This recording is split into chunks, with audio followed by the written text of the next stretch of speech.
As a mathematician, his name would forever be inscribed in the annals of history. The school that he established at Croton on the mainland of Italy taught mathematics, astronomy, music, and architecture. Pythagoras was not only a gifted and original thinker, but he was said to have had mystical insight into the nature and origin of life. He claimed to have lived many times.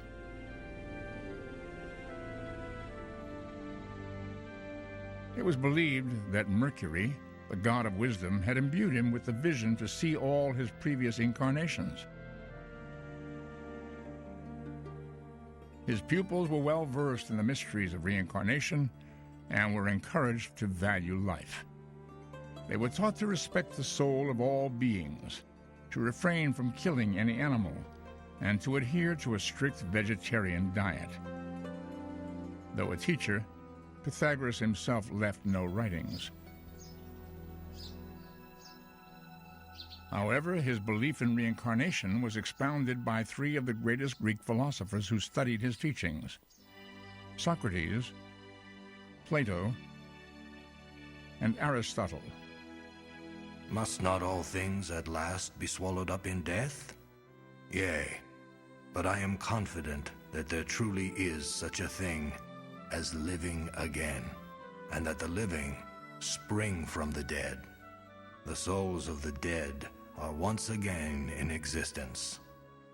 Socrates, 450 BCE.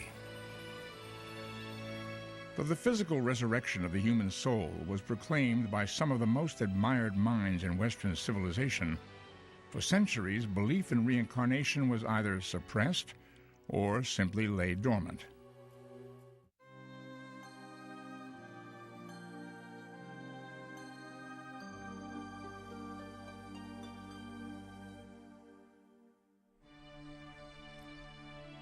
The concept that the human soul experiences multiple births and rebirths may seem alien to Western thinking.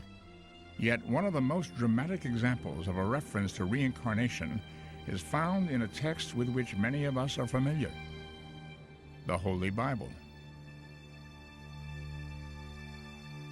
One of the oldest examples comes from the book of Exodus. Led by Moses, the people of Israel are at the foot of Mount Sinai. Here, following God's orders, Moses delivers the Ten Commandments to them. When he reads the fourth and fifth commandments from the tablets, supposedly written by the finger of God, the people hear these prophetic words: Thou shalt not make unto thee any graven image, or any likeness of anything that is in heaven above, or that is in the earth beneath, or that is in the water under the earth. Thou shalt not bow down thyself to them, nor serve them.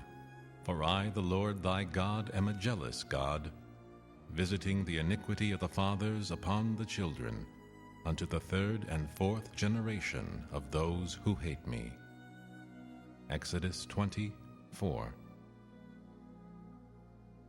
This has created a lot of questions for a lot of people. What can that possibly mean? Reincarnationists believe that retranslate generation to incarnation. So the sins of the fathers will be visited upon the third and the fourth incarnations. In other words, the soul will come back, and the sins that that soul in that former life experienced or committed will then have to be dealt with in a karmic sense later on in the third and the fourth generation. Another example of a passage that may refer to reincarnation in the Old Testament comes from the book of Psalms. Thou turnest man to destruction, and sayest, Return, ye children of men. For 1,000 years in thy sight are but as yesterday when it is past, and as a watch in the night. Psalms 90:3. One interpretation of this passage comes from ancient Jewish mystics who believed that there were 1,000-year cycles between the physical incarnations of the human soul. One of the most mysterious traditions of Judaism is an ancient body of mystical beliefs known as the Kabbalah. a Hebrew word meaning to receive. The basis of Kabbalah is believed to have originally been given by God to Moses on Mount Sinai, then secretly passed down from generation to generation. The central book of Kabbalistic study is the Zohar, meaning splendor.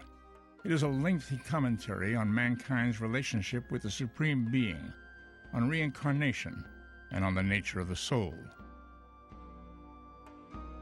There are three aspects of the soul, at least, in the Kabbalah. There's the nefesh, which is the vegetative soul.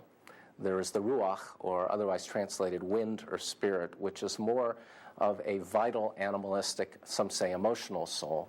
And then there's the neshama, the higher godly intellectual soul. At death, the nefesh and all three of those aspects have to go through a period of purification, Gehenna, and then they begin to separate.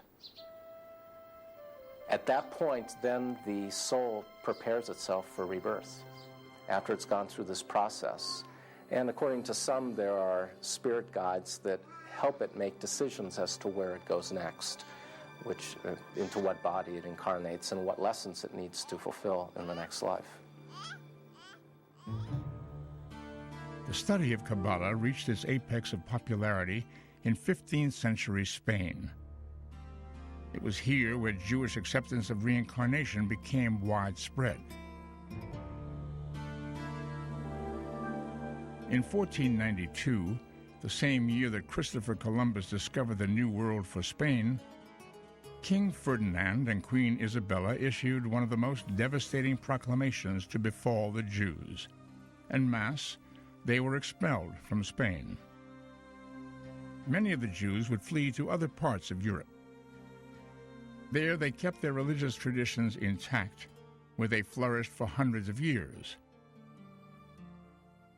But with the dawn of the modern era, mysticism and belief in reincarnation would largely be suppressed.